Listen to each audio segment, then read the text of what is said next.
On today's 150th episode of The Thriller Zone, it is my distinct pleasure to welcome the multi-award-winning author Lou Berney and his latest thriller, Dark Ride. Lou is one of those authors I've admired for a long time, and I'd be lying if I said I wasn't beyond stoked to have him on the show. So without any further ado, let's get to it. Please welcome my friend and yours, Lou Berney, to The Thriller Zone. Well, let's just shoot out of the gate with a great big hello and welcome to The Thriller Zone, Lou Berney.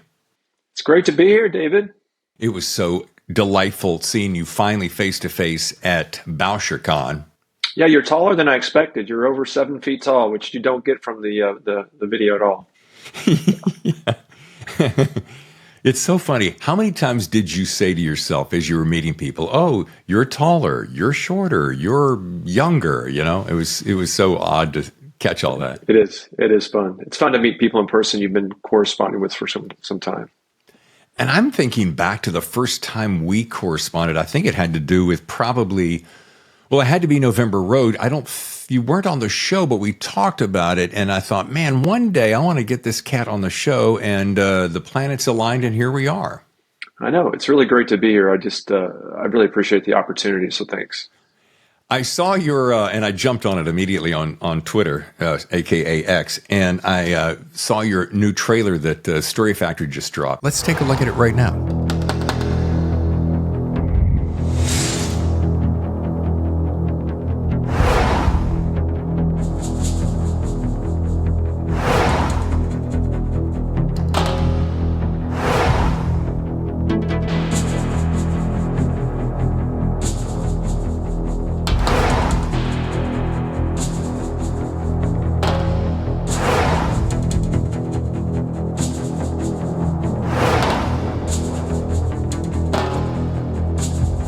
Sometimes the person you least expect is just the hero you need.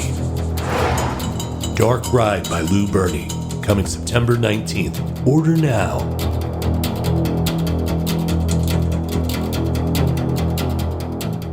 That's pretty smoking.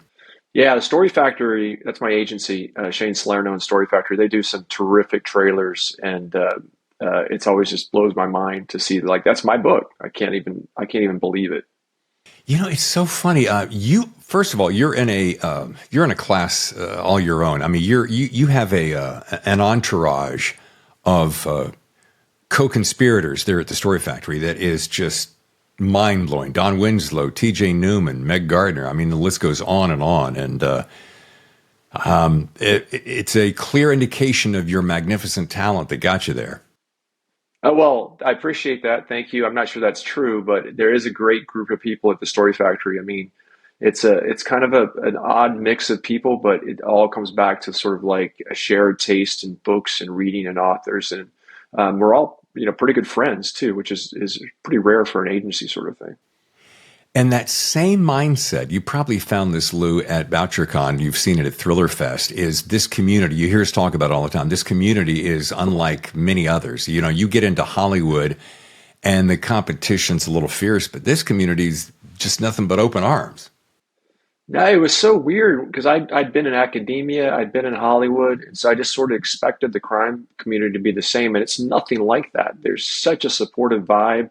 And it's sincere. At first I was like, wait, is this just a way to get closer to me to stab me? But no, it's really sincere. People at the top of the ladder are always helping people lower down, and everyone, kind of rooting for everyone else. And it's such a refreshing and kind of necessary thing, I think, for writers. Another thing, not to drop names, but Lee Goldberg was walking around like he was everybody's pal. And I at first, because I bumped into him, I said, Lee, I mean, you're Lee Goldberg, for crying out loud. And he goes, dude, I love hanging out with people, and I love this event. And it was so cool to just hang out with he and his brother.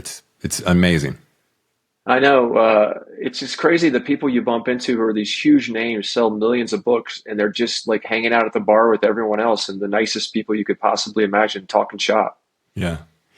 Well, speaking of talking shop, this book right here, Dark Ride, is a smoking little baby. Thank you. Yeah, smoking little baby works, doesn't it? Well, I don't know. I feel like it's a disturbing image, but we'll go with it. Hey, Daddy. We're gonna get to this in a second because I have plenty to talk about. But I do want to back up a little bit for those folks who are don't know Lou or maybe getting brand new introduced to Lou, because this podcast is always growing. We're always getting new listeners and viewers all the time.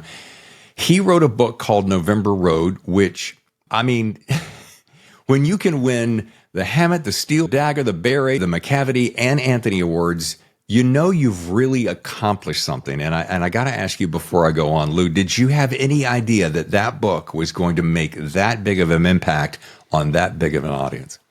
No, not at all. I mean, we write our books alone and in solitary confinement, essentially. And so you get to know the characters and you love the story, but I had no idea it would have that connection with readers. I mean, it was such a wonderful experience to have people come up to me and talk about the characters as if they knew them too. And there's just it never gets old, that feeling. So it was a huge surprise, and but just a wonderful surprise too. And as though that's not enough, it was named Book of the Year by the Washington Post, the Boston Globe, Newsweek, and LitHub. So, folks, if you hadn't had a chance to read it, and I know we're talking about Dark Ride, and we're going to talk about this, but November Road, that is a book you must have in your library, if I may. Thank you. I appreciate that. And I agree. And I would say even like 2 or 3 copies in your library would probably be just safe in case one gets waterlogged or something with your tears. Yeah. And I think it wouldn't be bad to have a hardback because you want to save that for your awards section, and then a paperback in case it gets wrinkled, you know. Yes. I didn't want to say that, so thank you for chipping it, Dave.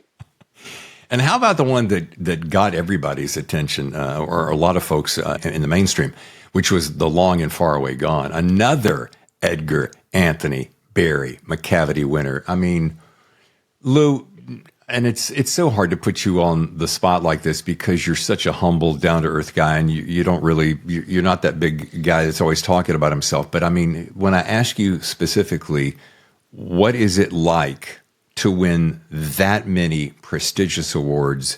Besides, pretty cool, Dave. I mean, how does that feel, and how long had you been working, perhaps even toward that goal?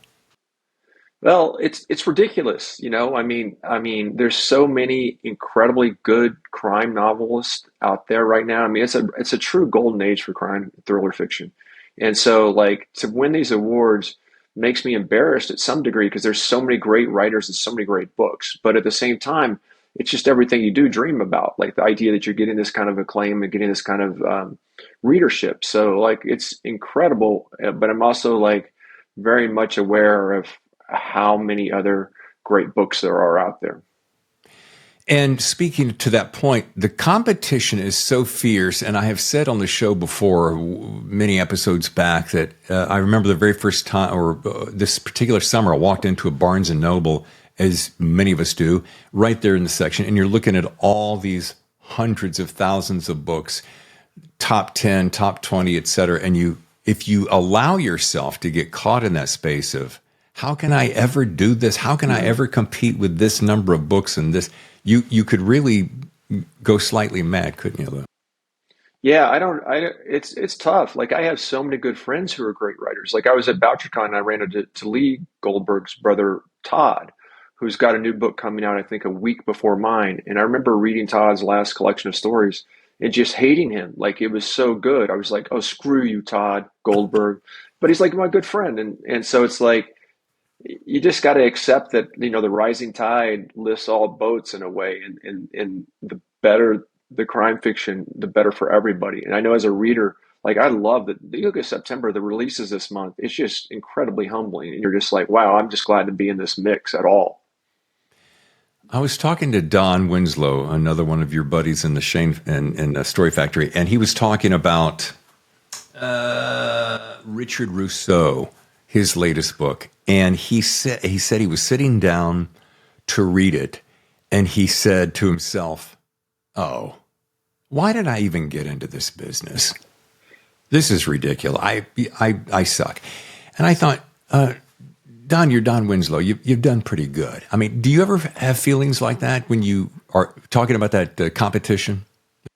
The I suck feeling, that's constant. I think for almost any writer, if you're not constantly telling yourself I suck, you're probably not doing the job right. So, I mean, I think that's where you get better, is to always want to do better. And I had that experience. I read what was the book I read? Tess Gunty's The Rabbit Hutch, which won the National Book Award last year, I think. I just read it and I was like, oh man, I just wanted to give up. It was so good.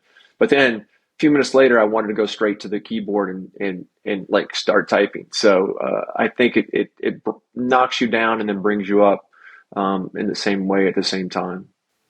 I was asking Bob Dugoni once, I'm like, we were talking about his books coming out, and he was talking about, oh my God, David, seriously, every single time I practically just hurl myself silly because I'm worried that no one will like my book. And I'm like, dude, last time I checked, you have like 20 or 30 hits behind you. Are you kidding me? He goes, no, every single solitary book. And I don't know what that is, Lou. I don't get it. Is it, do we have that imposter syndrome? Do we always feel like nothing we do is good enough?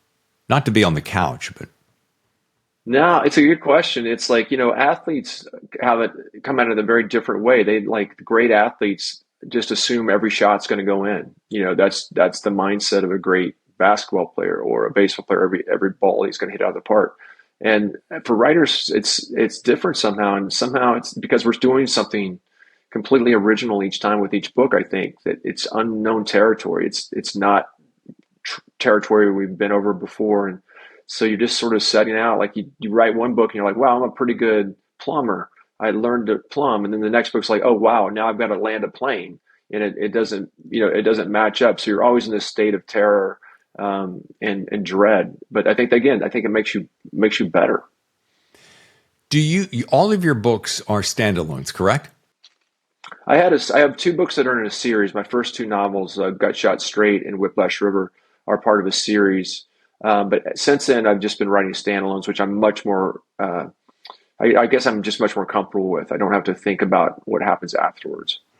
Because that was my next question. Would you find comfort in knowing what's always going to, you've got one protagonist, you fleshed him out, you spent time with him or her, and you know exactly who it is, where they're going. All you have to do is put them in a different situation. And that's not something you're a big fan of? Is that what you're saying? Well, I like to read series books, and writing them, it was enjoyable. Like I love the characters, so I love coming back to them. But like my instinct or my bent is toward something new every time, and something that kind of like I haven't seen before, and so that sort of steers me a little bit away from the series book, I think. Does your wife say? I'm trying to think of who I spoke to recently, and they were talking about. I'm always saying it was Kyle Mills, and he said about this topic about we're feeling that we suck. He goes, yeah, my wife says to me, oh, here it comes. Here comes Kyle. He's coming down the hall. He's going to hate this book. He's going to throw things. And then at the end, when people start liking it, he's going to go, oh, that really wasn't that bad. Do you have any kind of a similar story? Yeah, I think my wife, she is aware of my process, and she kind of sees it more clearly than I do when I'm in the middle of it. So she's great at saying, shut up, stop whining. It's going to be fine. But again, sometimes it's not fine. That's the truth of writing fiction. If you're doing something different every time, sometimes you're going to fail, but that's, again, just part of the price of doing something original and cool. And you have to accept that. And speaking of original and cool, because I'm a crack up, former radio guy, I would be remiss if I did not make a point of commenting on the tall fella over your right shoulder. For those just listening, tell me who that is standing next to the globe. He doesn't have a name, Dave. I don't name my art. I got that in Mexico City. We're in Mexico City, and he was actually broken. And so he was like half price, and we just felt kind of bad for him, and we stitched him back together. He's still missing his fingers. So it's a type of Mexican. I can't remember the name of it. It's sort of a part of their folk art culture. Okay. All right. Well, I had to poke. You had to ask. Yeah. All right. Dave. I'm going to name him Dave from now on. It's Dave. Fingerless Dave. Fingerless Dave. I like that. That sounds like that's a character in a noir crime novel. It was late night when Fingerless Dave walked into the room. Yeah. All right. I'm going to start with this. I do want to get your elevator pitch, so I know you've got one, so I want to hear that. But here's something that I'm going to come right out of the gate with. I saw this cover, first of all, a delicious cover. Thank you. That's Story Factory, I believe. We came up with that. It's smoking. It does lead you to believe one thing, which is certainly good. No, everybody loves a little red herring among the best of us. But it was one of the most enjoyable and surprising reads. And I walked away. My wife always comes in, right around the end of the read. You met Tammy. Yeah, I like her much better than you. But that's I like you a lot, but Tammy's the best. Yeah, I hear that a lot. Thank you. Sure. She goes, "What did you think about Lou's book?" And I said, "You know what? It was surprisingly good, just surprising." And before I get off of that word, because I will beat. Wait. Can I just stop you for a second there? You just called my novel surprisingly good, which is the greatest backhand compliment ever. I just want to point that out for the people at home. I'm going to put that blurb on there. Surprisingly good, actually. Just add an actually to it, and we're in business, I think. Surprisingly good, actually. I'm firing my publicist after this. This is crazy. Surprisingly good. Oh my God, I am sweating bullets. I didn't mean to quite come out that way. What I mean is watch me backpedal now. Mm-hmm. I'm not surprised at your talent because it's magnificent, Mr. Berney. Thank you. But I think I was expecting something really, truly dark, and it is dark. But boy, here's what it is. And I'm going to get to your elevator pitch because why it impacted me so much. I have 2 grandkids pretty close to the center of this story. And the minute I started reading, I put my grandkids, Jack and Allison, in the middle of that story, and it snapped my heart in two, and then I couldn't be any more in if I tried.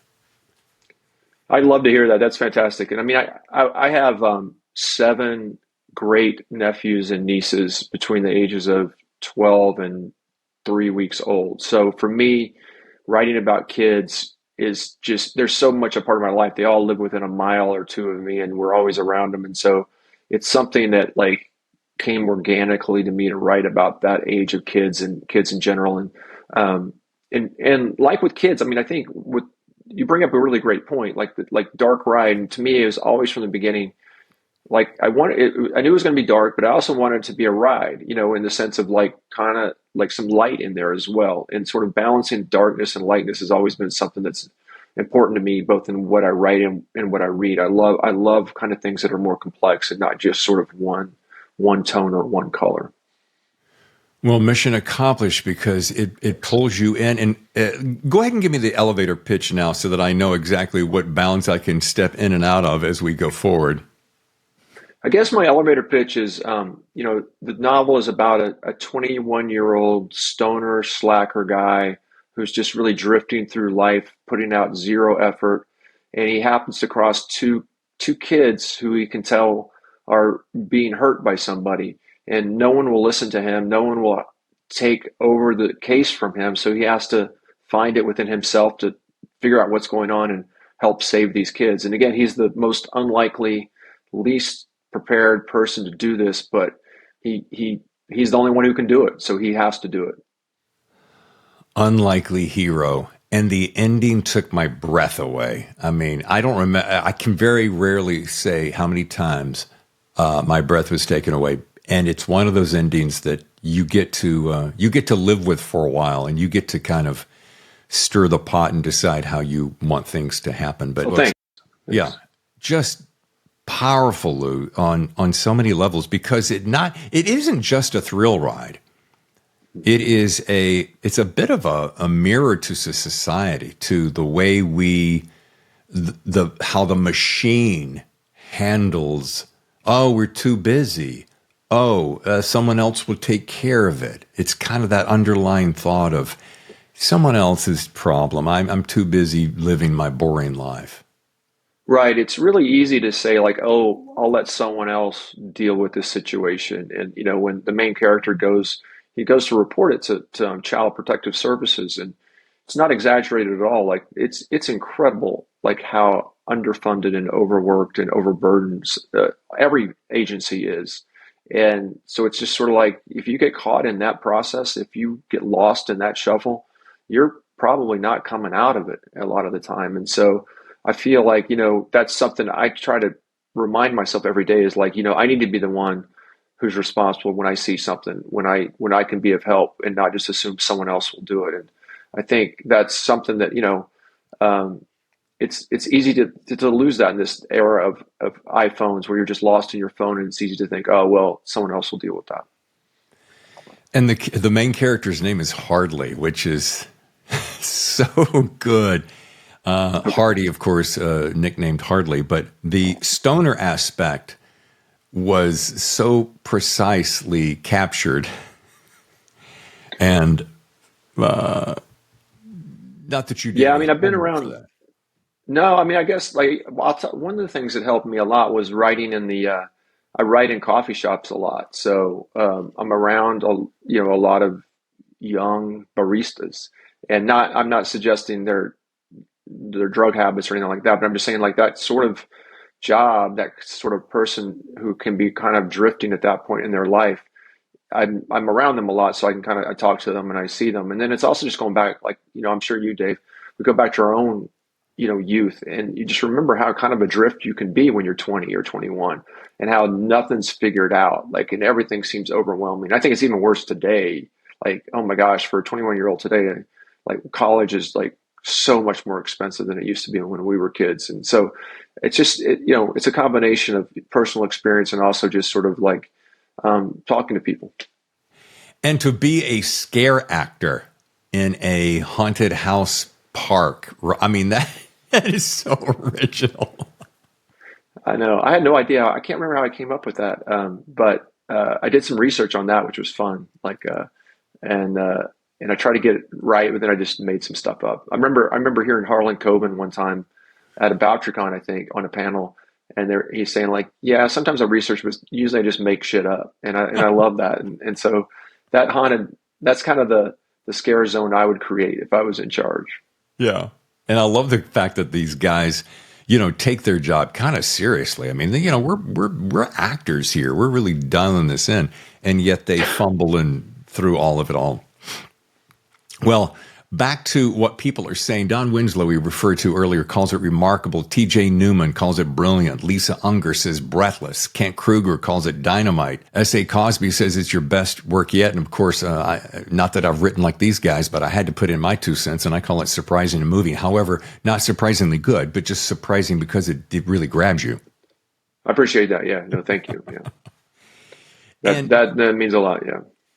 The first person aspect of it too, it isn't always easy to pull that off and to make it so engaging, so that you get to be inside his mind and see the world through his eyes, and then still observe all of the characters around him. I'm trying to think of your other books. Were they weren't all? No. I hadn't written first person in like probably 30 years. This is the first time I've written first person in a long, long time. And I thought this book had to be first person because the main character starts out so clueless that if it was in a sort of a distance perspective, you're going to be laughing at him and just thinking he's ridiculous. You had to be in his mind to sort of understand how hard he's trying. So I knew it had to be first person, but getting that voice right was really tough because, as you know, like I could probably recreate a 21-year-old's voice perfectly if I wanted to, like with all the slang and everything. But that would then call attention to itself in a way that would disrupt the story. So I had to find this middle ground of making him seem authentic and seem young, but without kind of going overboard. And that's always, I think, the challenge with first person when you're writing about someone from a very specific culture or time period or a demographic. And the characters around him, it's just a wide variety of, what's the phrase? Broken dolls kind of. Oh yeah, that's good. Yeah. I didn't think of that, but that's kind of true. Yeah. And the mother of the children who's in trouble is so circumspect of the situation, and yet you feel scared for her, sorry for her, all simultaneously. But my favorite part of the whole story is how this unwitting guy becomes this hero. He's first a hero in his mind, and then he really is the hero. Where did that idea come from? Not the idea of the book, but that power of hero in a world where everybody thinks they're a hero. They're all pretending to be heroes. Where did that come from? I'm not sure exactly. That's a good question. I mean, I think that's an idea that's interesting to me is it's always interesting to me is can you become something more than you think you are?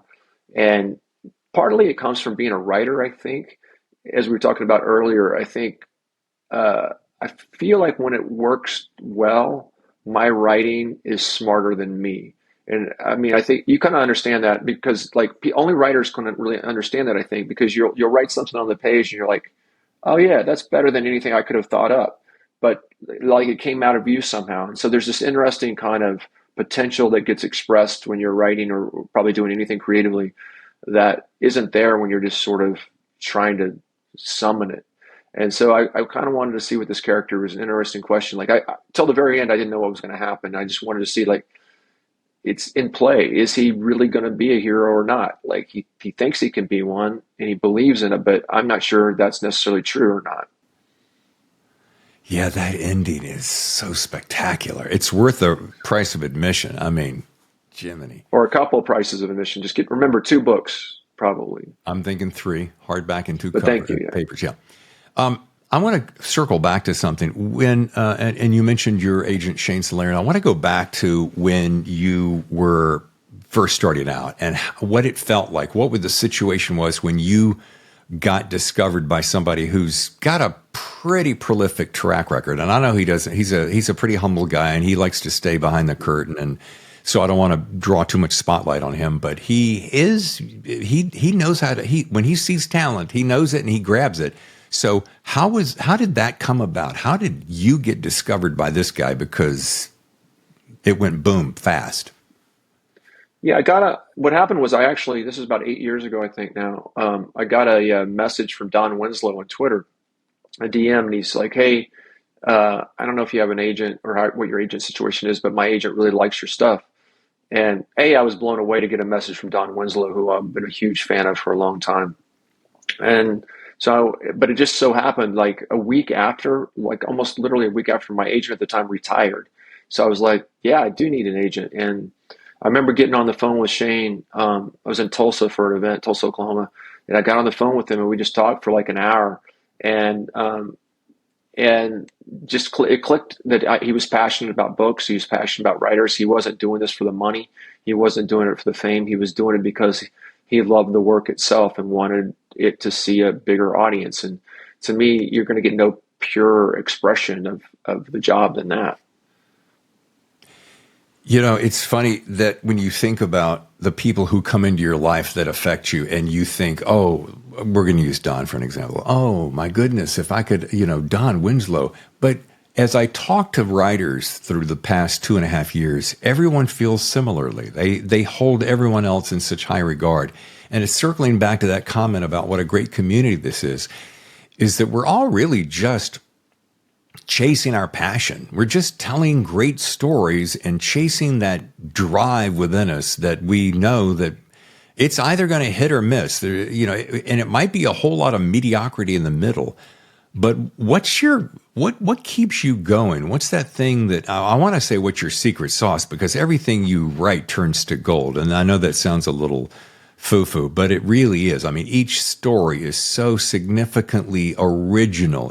That's the key about you, Lou, and that's the thing I wanted to make sure I walk away having said is that you have such an incredible grasp of originality, and that's magnificent.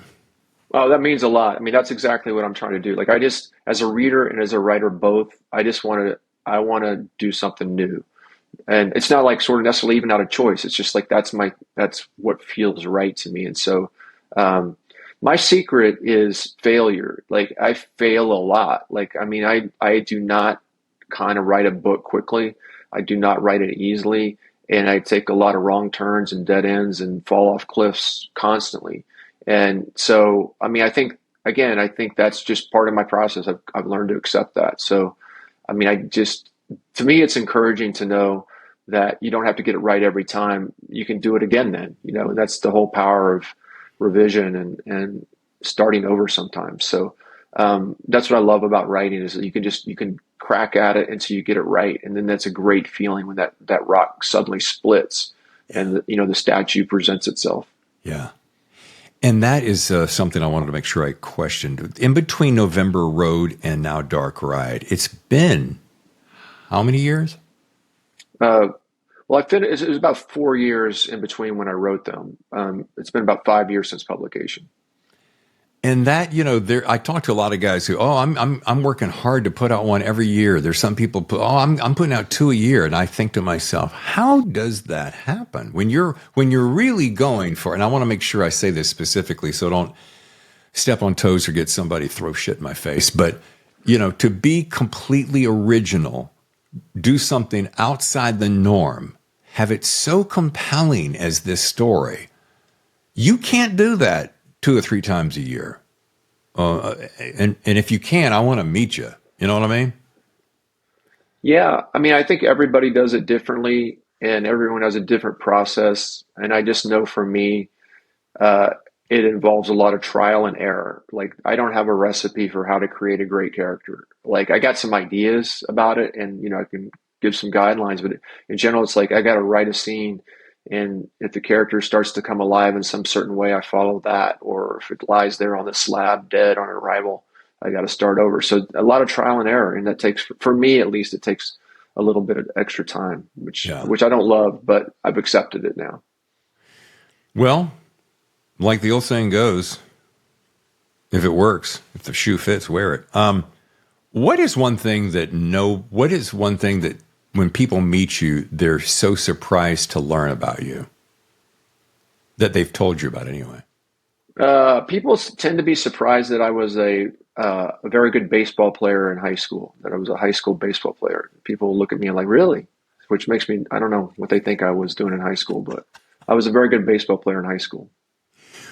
Boring, right? I don't know. No. But I'm sitting here trying to imagine that conversation. Bob walks up to you, so Lou, blah, blah, blah, baseball. Really? You? Yeah. Huh. Yeah. Some people, I see it. I don't know. I can't think of anything better than that. Yeah. Killed a man once with my bare hands. That surprises a few people, but is that what you were looking for? That sort of thing? Okay. Yeah. Self-defense. Sure. Not convicted. No, I'm kidding about that. I just realized this is going to be recorded. Yeah. All right. I was joking. Federal Bureau of Investigation. Oh my God. Well, Lou, this book is just flat out amazing. It is up there in the stack that I say everyone has to read this book. And since you're buying 3 copies, a hardback and 2 papers, one to thumb through over and again, and one to share with a friend, go ahead and you can pre-order now. And I know it drops. This show will drop on Monday, the day before your book drops. So great.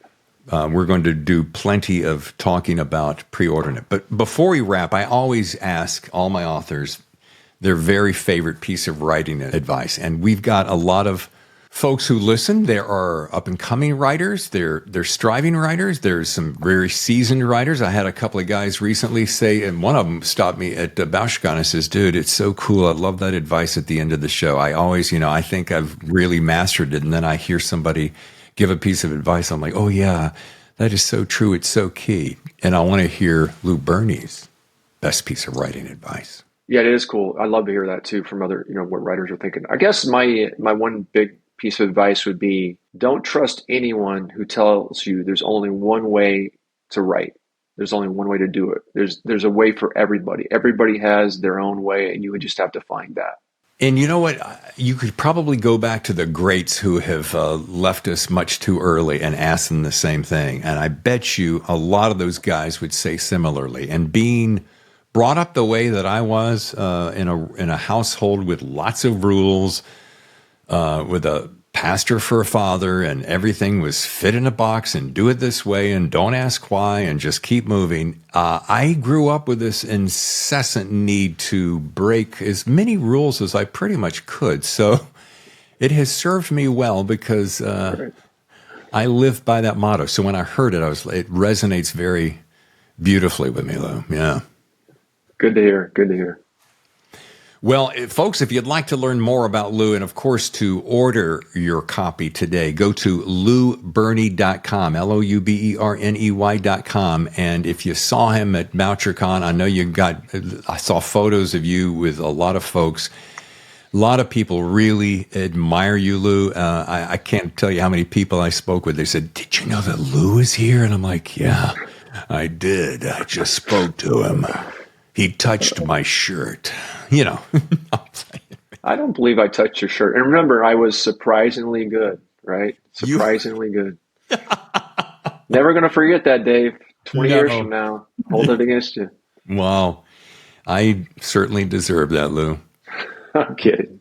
But seriously, I love this book. I read it in two sittings because I couldn't put it down because I wanted, once you get inside Hartley's head, it's a cross between you can't wait to see what he's up next, and you simultaneously cheer for him because you want him to win so bad because he's just trying to do something good. Thank you. Thank you so much. I really do appreciate that. All right. Well, Lou, is there anything else we have not covered? I want to be sure that I didn't take too much of your time because I know it's a big day for you. This was great. I really appreciate it, and it was a really fun conversation. So thanks for having me on. Thanks again, Lou. What a pleasure indeed. Now, folks, let me tee you up to next week's guest. The original homicide hunter, Detective Joe Kenda, joins us to talk about his new and very first fiction thriller, All Is Not Forgiven. It promises to be, as always, a great time. That's next Monday. And until then, thanks for listening. Be sure to subscribe to our YT channel at youtube.com/thethhrillerzone. And as always, visit our website at thethhrillerzone.com. Lastly, follow us on X at thethhrillerzone. I'm David Temple, your host, and I'll see you next time on another edition of The Thriller Zone. Your front row seat to the best thrillers. The Thriller